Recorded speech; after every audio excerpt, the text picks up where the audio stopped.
चलो अगला क्वेश्चन जो है वो सीधा सीधा आपको समझ में आ रहा होगा, व्हीट स्टोन ब्रिज का है। किसका है?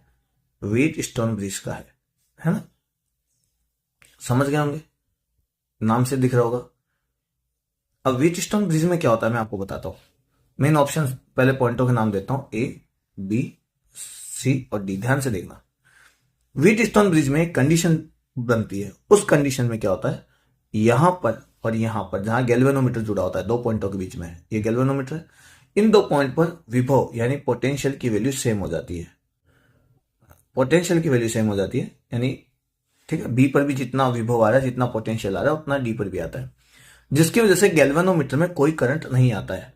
गैल्वेनोमीटर में कोई करंट नहीं आता। क्यों नहीं आता? क्योंकि गैल्वेनोमीटर में या कहीं पे भी करंट तब जाता है जब करंट जाता है हमेशा हाई से लो वोल्टेज की साइड, क्योंकि यहां वोल्टेज बराबर है तो करंट नहीं आएगा। भाई मेरी बात समझे। और उस कंडीशन में, अब ये कंडीशन कब आएगी? जब मैं इसको लिख देता हूं R1, इसको लिख देता हूं R2, इसको लिख देता हूं R3 और इसको लिख देता हूं R4।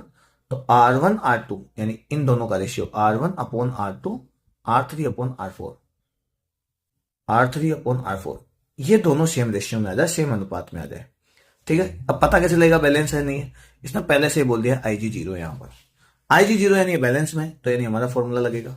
तो मैं सीधा लगाता हूं, R1 में R2 का डिवाइड देता हूं, तो यहां लिख देता हूं 36 और डिवाइड में लिख देता हूं 18। ऊपर R1 है, नीचे R2 है। इधर वाले में चलते हैं, इधर है 10, इधर है R। मुझे R की वैल्यू चाहिए, तो मैं कैसे लिखूंगा? देखो, R बराबर, R को मैं इधर ले जाता हूं, ये ऐसे कर दो, 18 एकम 18, 18 दूना 36, 2 एकम 2, 2 पंजे 10। तो R की वैल्यू ऑटोमेटिक आ गई 500। बस ये मेरा करेक्ट आंसर हो गया।